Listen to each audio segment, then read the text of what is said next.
Leonardo DiCaprio. Miss Anne Hathaway. Meryl Streep, the Iron Lady. Alan Arkin in Little Miss Sunshine. Kevin Costner. The King's Speech. Birdman.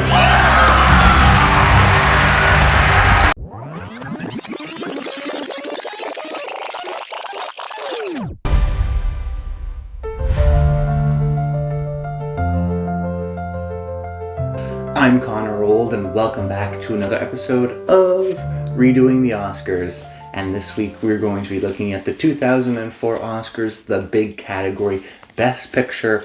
What if Sideways beat out $1 Million Baby? How would that change things? Let's celebrate a great movie like Sideways and talk about kind of the Oscar history of the year, as well as talking about some other great movies. But if you're new to the channel, welcome. That's what I've been doing now every single week for the past few weeks, starting with the year 2015.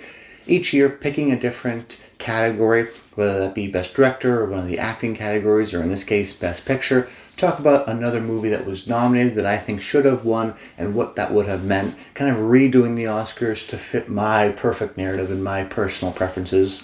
We talk about an alternative nominated movie, a movie that got nominated that same year but lost out to the eventual winner. But then I also like to talk about a movie that wasn't nominated at all, or a performance that wasn't nominated at all, and talk about why we should celebrate them just as much, looking at the Oscars from this kind of bird's eye view, from this historical perspective. We've been righting wrongs and moving things around and, taking away an Oscar for Anne Hathaway, but then giving it to her later on in something like Rachel Getting Married. So we're kind of moving things around, doing a real fun kind of thought exercise. And why I've also been enjoying this series is because you guys have been sharing your thoughts in the comments down below. So please continue to do that. I love to hear your choices, and it's just a fun bit of an exercise to see, okay, in this Oscars year, which category would I change of the big ones? You only get to choose one. And then it can be the same as mine, for Best Picture, or it could be one of the other categories.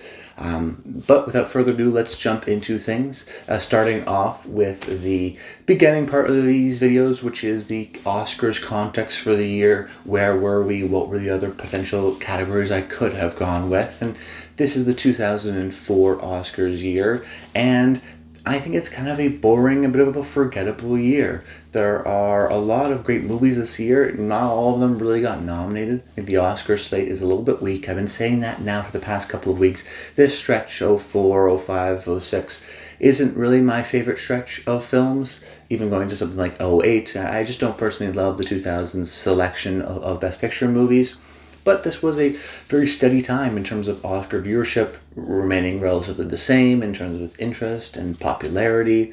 But it's also a bad year from a historical perspective, not even because I don't necessarily love all these movies, but just because it isn't somebody's year in that sense. When we look at a year like 2023, it's Christopher Nolan's year. He's a great filmmaker who's been working for a long time and finally kind of got his Best Picture, Best Director combination and big celebration at the Oscars. This year was a kind of re-celebration of Clint Eastwood. Clint had his in 92 when he won Best Director and Best Picture, and that's an iconic moment because it was like he's redoing the Western, a genre that he became iconic in, and redid it and added something new, and we're going to celebrate him as an actor and as a movie star and a director. So the $1 Million Baby years, sometimes I forget, he also won again. Even the same thing with Hilary Swank. This is her second Academy Award for Best Actress. So there's a lot of seconds, and I know not everyone is in the same boat as me, but I don't really love when the Oscars give out multiple awards to the same person, unless it's kind of undeniable. Like a couple of weeks ago, we talked about Daniel Day-Lewis and There Will Be Blood, and I thought that's an undeniable performance, an instantly iconic performance. You almost had to give him the Oscar there. But something like $1 Million Baby, I don't know if a lot of people think of it as Clint Eastwood's best. It's not necessarily even his most iconic role as an actor. Same thing with even, you would say, maybe Hilary Swank. So it's kind of this weird situation where I think everyone liked it. There wasn't maybe a clear frontrunner. It ultimately ended up being the default. So we're maybe going to redo that a bit. But before we get into the end of the video, which is trying to figure out if the Academy ultimately got it right, we can talk about some of the other potential, performances. I mentioned Hilary Swank. I did enjoy, though, that Morgan Freeman does have an Oscar. Probably it's a makeup Oscar for sure. He probably should have gotten it for Shawshank Redemption or Glory or Seven. There's many other films that I probably would have given it to him instead of. but I'm glad he still has an Oscar. Kate Blanchett, love her. Don't love this performance as much. It's just kind of her doing a Katharine Hepburn performance, so it's kind of an odd one to give to her. And then best lead actor was Jamie Foxx in Ray, who was very good, but it was also kind of a boring, he was winning everything, he was the kind of big frontrunner. If anything, this was the kind of Jamie Foxx year of things. But we're going to talk about a smaller movie today, so let's transition into things talking about my alternative nominated pick. I think in 2004, the Best Picture prize should have gone to Sideways, the Alexander Payne film, and I want this to be the year that we celebrate Alexander Payne. When we look at his filmography, he's not as much of a household name as your big blockbuster mainstream filmmakers like a Greta Gerwig or Jordan Peele or Christopher Nolan, and yet he's arguably more or just as successful as many of them, particularly when it comes to the Oscars. He's made 8 feature-length films, and 6 of them have been nominated for at least 1 Oscar, which is incredibly impressive to go from the 90s up to the 2020s, and every time you put out a movie, it gets serious consideration. Now, you know, if we talk about his most iconic movies, I think it's probably this, or maybe The Holdovers is growing in estimation. Election is also very popular. But you look at the election year, that was 99, that was his first film. It would be weird to kind of give him the big celebration just on, not his first film, but one of his earlier films. Then you have Holdovers, which is the Oppenheimer year, so I don't necessarily want to give it to him there because that would mean taking away from Christopher Nolan. So I think this makes the most sense. You got a lot of people already winning their second Oscar, not necessarily for their best work. Why not give it to Alexander Payne in what I think is maybe his defining film? And it's his maybe most defining film because it's indicative of what he does best, which is the dramedy, which is this kind of regular everyday life story with very clearly defined characters that are often funny, but also can have some serious moments of sadness, and perfectly captured within this story. If you don't know, it's a very simple story of these 2 friends that go on a kind of bachelor party before the one of them is about to get married in the Napa Valley in California, and they drink wine and they play golf, and it's supposed to be kind of a relaxing time until there's kind of relationship drama between the 2 men and them trying to find maybe one last relationship for the soon-to-be groom, soon-to-be husband, before he's kind of locked up in that sense for life when he gets married. So it's a complicated movie in terms of these characters aren't necessarily all good or all bad. They do bad things, but maybe they have good hearts, and there's some real kind of complicated nature to it. But what I think is interesting about the movie is that I'm not interested in the plot. I don't really think this is a plot kind of movie in the sense that I'm never really interested in if Jack, who is Thomas Hayden Church's character, if he's going to get caught cheating on his wife. In the same way, I'm not necessarily interested in Miles, who's Paul Giamatti's character, if he's going to get his book published or things like that. Just because the stakes are somewhat low, I'm not necessarily trying to anticipate what's going to happen and where the story is going to lead.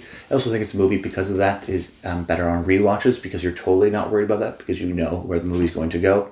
But because even on first watch you're not necessarily as interested in what's going to happen in the plot, in the story, a lot of the movie is just hanging out with these characters. So as a result, you start to become more interested in these characters and their inner lives and how they react to things and their psychology. So it's this kind of hangout movie where you're fascinated in the character. That the interest in the story is not necessarily the story, but the character arc that our 2 leads go on.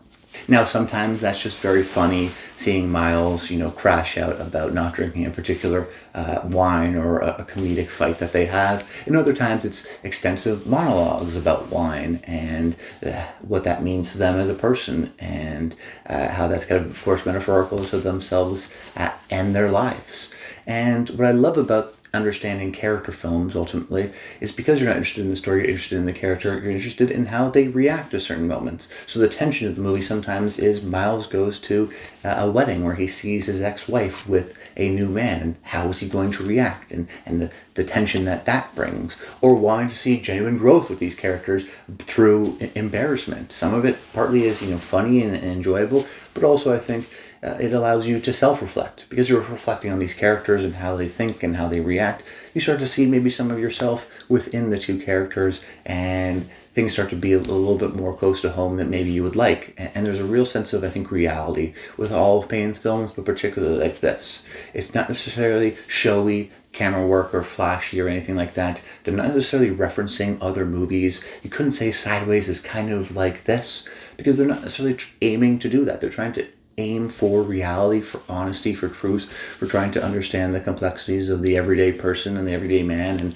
and how, you know, self-destructive behavior can kind of manifest within someone who hates their own life, and exploring those themes of redemption, even in the most kind of grumpy, miserable person out there, even with people that have kind of complicated ethics and morals.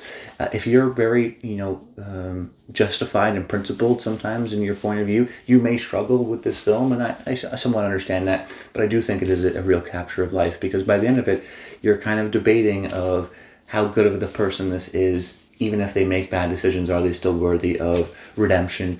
Are they still kind of worthy of love? Is it okay that they make mistakes? Can they grow and learn? It's very kind of just traditional human drama elements that Payne makes in a real kind of easy to watch, funny, but still poignant and dramatic way. So I think this is one of Payne's best films. It's a classic encapsulation of what he does best, a classic Giamatti performance at its center as well. And I think just an absolutely fantastic film. So if I were to redo the Oscars, I'd give it to Sideways. But now talking about my alternative unnominated pick, I'm going to go with Spider-Man 2. And this was a tough movie to ultimately choose, because I love Before Sunset, I love Anchorman, I love the third Harry Potter film. There was a lot of options for me. But in this year, I think in particular, my favorite movie of the year is usually which one I had most seen recently. And a couple years ago, they played Spider-Man 2 in the theaters, and this was in the kind of nadir of the MCU, and I'm a big fan of superhero movies and the MCU in general, so it was like we're getting these bad MCU movies. I go to see the theaters to see Spider-Man 2, which I'd seen, but maybe not in a few years. Rewatched it, and I'm just blown away at what I think is maybe the best superhero movie of all time. And that's why I wanted to kind of talk about this movie, and talk about in many ways how similar it is to Sideways. You both have these two protagonists, even though Peter Parker is the hero and this kind of courageous superhero at the center. He is totally beaten down by life in the same way Miles is. He's getting crapped on and things aren't going his way, and he's not a lucky person. But the difference is in how they react to things. And what I also love about Spider-Man 2 is that sense of reality that it also shares with Sideways. Sideways has a bunch of kind of real life people that you can recognize and understand, and oh, I know that guy, I know that person, all that kind of things. In the same way, I think Spider-Man 2 has a bunch of real people, and in particularly the first half of the movie, it is Spider-Man trying to keep up with a job while also being Spider-Man, while also worrying about his love life, and he can't just balance everything. It is kind of a relatable post-college into your 20s in a city kind of a feeling and experience of life, which is the genius of it, that even though he's a superhero, because he has that secret identity, he can't reveal that, and still is ultimately treated as a normal person. But what's interesting about Spider-Man 2 is the decisions, and that's ultimately what the movie is about. It's what does it mean to be a hero, what does it mean to be courageous, which is why I think it's such an interesting superhero movie, because that's what I think a lot of the classic blockbuster and fantasy stories do best, this idea of courage or heroism, and Spider-Man 2 actually tries to confront that and confront decisions. In particular with its main lead villain, in the case of Dr. Octavius, Doc Ock, which is, in the cartoons, a very kind of silly character, but I think very grounded within this film, because you understand his motivations and where he is and the pickle that he kind of puts himself in, but is the kind of opposite coin to Peter Parker, in that he makes, decisions that are understandable, but ultimately the wrong decisions, not the hard decisions. In the same way, Peter Parker has to make those kind of greater decisions, those harder decisions of sacrifice and putting other people before you, and then the everyday actions that make yourself a hero. And by having these two contrasting heroes and villains, what could have been an easy kind of simple good versus evil, one's a good person, one's a bad person story, it interrogates what it ultimately means to be good or bad or evil, right or wrong, And it's through those small little actions that you make despite the hardships that you face. And it's, I think, a very clever way to clearly illustrate those elements of good and evil, right and wrong, manifested through these two characters, but that have each character kind of understand, and we understand where the paths ultimately lead them and the decisions that they make, rather than them just being inherently evil, inherently right, but ultimately trying to understand the idea itself of heroism. And that's what I love so much about Spider-Man 2. For as much as it is a big spectacle blockbuster, it is interested in the ideas of the genre and of heroism and of courage. And I think it's just a fantastic film. So it definitely, I think, would be my pick for Best Picture of the year, but would have been a really tough one to choose regardless. But to end things off now, did the Academy make the right decision? And I'm going to go with no. I know what was interesting to me is that $1 Million Baby has actually been seen by more people, has more ratings and watches on both IMDb and Letterboxd. And then when you see the kind of overall ratings, I didn't check Letterboxd, but I know on IMDb it actually does have the highest rating of all the Best Picture nominees. So maybe I'm wrong. Maybe this is a very passion film and a movie that people like. But I think Alexander Payne is an underrated director. The fact that 6 out of his 8 movies were nominated for at least one Oscar. I love almost all of them. I think he should be more well appreciated, more well celebrated. And it's a shame that he doesn't really have, he won a screenplay Oscar for this, but it's a shame that he doesn't really have the Best Picture, Best Director major celebration like we just got with PTA, like we just got with Nolan. And instead we went to something like Clint Eastwood, in which, you know, he'd already got one, he'd already got that big celebration. And do people really love this movie? I kind of understand why it won. I mean, Sideways wasn't really even in the consideration. It was going to be Scorsese's year for The Aviator, which had a lot of respect on the technical side of things, but not necessarily passion. Then $1 Million Baby comes out late, has that surprise ending, very moving, but I think in hindsight is a pretty standard boxing drama with this interesting ending, but that doesn't necessarily save the entirety of the film, in my opinion. Instead, I would have loved to see Payne kind of get his moment, and maybe that's just because I'm a big Payne fan, but I'd love to hear your thoughts in the comments down below. Have you seen Sideways, $1 Million Baby? Which category would you choose to redo? Did you agree with my pick of Spider-Man 2, or would you have gone with a movie like, let's say, Anchorman or Before Sunset or something like that? I'd love to hear your thoughts in the comments down below. But that's about it. Until next time, stay tuned.